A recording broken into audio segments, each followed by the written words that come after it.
예, 인천 지역입니다. 인천 지역은 그 수도권에서 제일 먼저 살펴보는데요. 20대에는 7대6으로 민주당이 한 석 앞서섰습니다.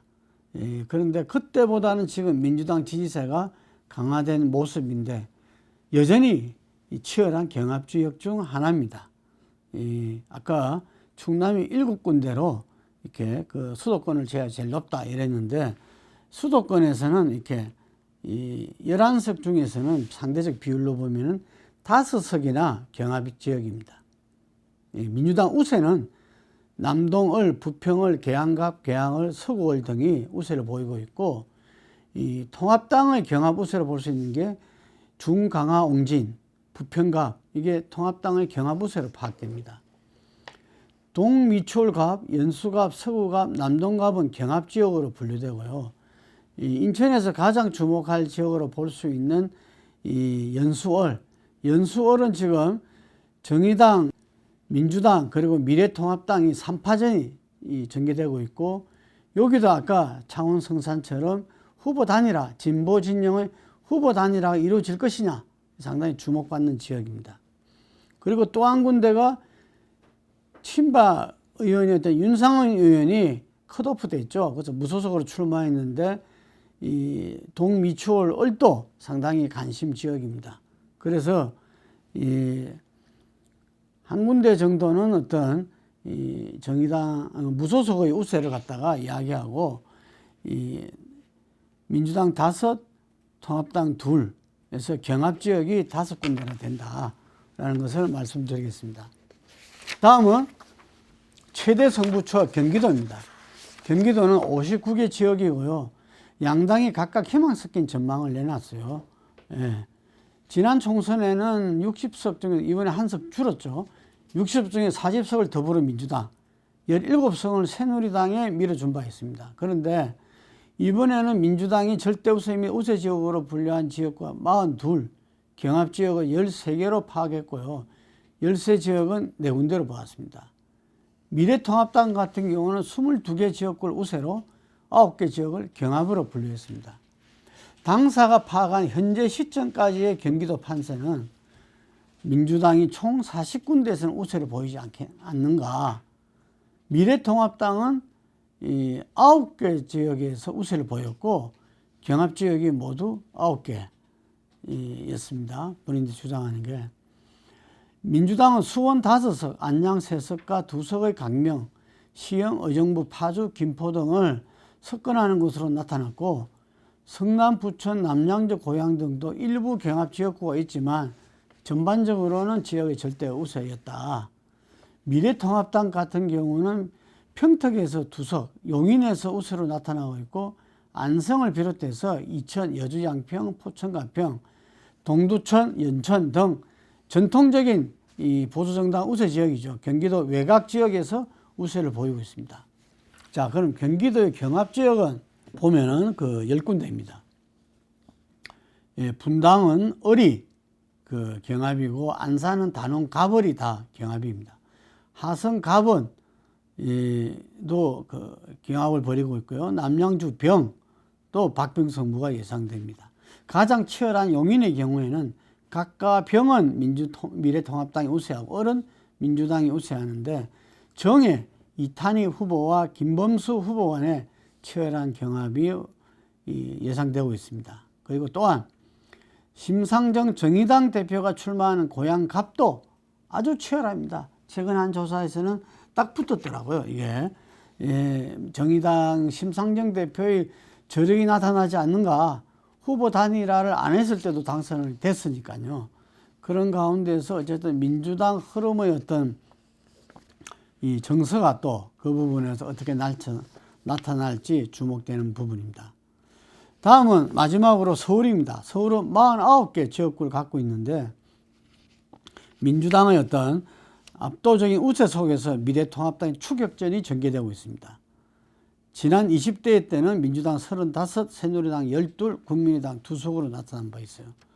민주당 이번에 서울 지역에서 상당한 자신감을 내비치고 있죠. 그 민주당 전략기획위원장은 서울에서의 어떤 이 승리로 수도권 승리로 이어져 가고 그것이 전체 이 승리로 가지 않겠나 해서 처음에는 130석을 자신하다가 그 이후에 지금은 뭐 10석 정도 더 이야기한다는 이야기도 있습니다.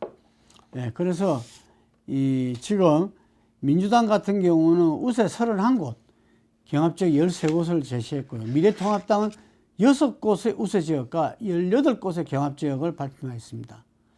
최근의 조사 결과들을 반영한 당사의 분석 결과도 민주당 우세지역이 30곳 정도로 볼 수 있다고 봤습니다. 강남을 제외한 전 지역에서 민주당 우세 흐름이 지속되고 있고요. 14개 지역이 박빙 승부가 펼쳐지는 격전지로 분류되었습니다. 미래통합당은 서초갑, 서초월, 강남갑, 강남병, 송파갑 등 5개 지역에서는 확실한 우세를 보였습니다. 예. 경합지역은 강북이 5, 강남이 9군데로 이 14곳은 마지막까지 결과를 예측하기 어렵다 보겠습니다. 이 강북에서는 중구 성동을, 용산, 강북갑, 도봉을, 그리고 민병도 의원의 무소속 출마로 3자 대결 구도가 펼쳐진 동대문을, 이 부분이 경합지역이고요. 그 다음에 그 서부, 이렇게 그 서울 쪽에서는 양천갑, 금천, 동작갑 등이 경합지역이고, 이 간악갑, 그리고 간악을에서 맞붙는 그 대결도 치열한 경합 예상입니다. 이 서울에서는 선거전 초기부터 관심을 가져온 게 이 종로와 함께 광진을과 동작을입니다. 예, 그리고 이번 선거의 바로미터로 평가받는 게 송파을입니다. 예, 송파을에서 이기면 서울을 이긴다. 뭐 이런 말을 할 정도인데 마지막까지 지켜봐야 되고, 전현희와 박진 후보가 붙는 강남을도 경합으로 분류됩니다. 예, 이상에서 본 바와 같이 지역구의 판세를 종합하면은 더불어민주당 118, 미래통합당 75석의 구도이고 경합지역이 58개 이루고 있습니다. 58개 되게 많죠. 이 58군데의 운명이 결국 이번 총선의 어떤 결과를 좌우하지 않겠나. 예, 이것을 뭐 반반으로 본다면은 더불어민주당 같은 경우에는 이게 반이 좀 못 되더라도 이 상당히 그 지역구에서 한 140석 이상을 지금 예측하고 있는 게 140 이상도 가능하다. 민주당에서 기세를 하고 있잖아요.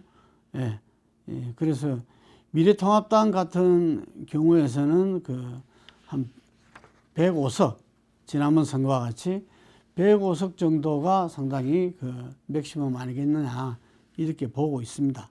예. 그리고 연동형 제도의 도입으로 해서 최대 관심사로 부각되었던 비례대표의식은 의석은 거대 양당의 위상정당 창당으로 인해 가지고 이 과거 선거 제도와 큰 차이가 없이, 예를 들면 준연동형이 별 의미가 없게 됐다는 겁니다. 그래서 원내 1, 2당의 순위를 바꿀 정도의 파급력은 없어졌다. 그래서 아까 맨 처음 제가 말씀드린 대로 지역구 의석의 어떤 성패가 전체 선거 성패를 좌우할 거다 이렇게 이야기하고 있습니다. 4월 6일 리얼미터의 조사 결과에 기초해서 비례의석을 추정해 보면은, 예, 이 미래한국당이 15석, 더불어시민당이 13석, 열린민주당이 9석, 정의당이 5석, 국민의당이 3석, 민생당이 2석의 분포입니다. 4월 3일 지난 금요일 결럽조사에 의한 분포도 별로 차이가 없고요. 다만 정의당이 8석, 열린민주당이 6석, 그러니까 진보에서 이 리얼미터 결과로 본다면 열린민주당이 9석, 정의당이 5석 이랬는데 이게 합이 14시죠. 그런데 결럽조사에 따르면 정의당이 8석, 열린민주당이 6석, 이것도 합이 14석입니다. 이게 그래서 제로섬 게임이다. 근데 진보 진영의 전체적인 어떤 파이에 따라서 이 부분들이 이 더불어시민당, 열린민주당, 정의당으로 이렇게 나눠지고 있다라는 것을 알 수 있겠습니다. 예, 지금 김능구의 총선 진단에서는 선거일 이전까지 이제 앞으로 남은 기간에는 우리가 말했던 경합지역, 그리고 굉장히 치열한 박빙 승부가 있는 지역, 이런 지역, 이게 주로 수도권이겠죠. 그렇지만 격전지고 지역에 따라서는 몇 군데 있었습니다. 그래서 이 지역에 대한 어떤 핀셋 분석, 상세 분석을 통해서 유권자들의 궁금증과 판단에 도움을 줄 수 있는 정보를 제공할 예정입니다. 감사합니다.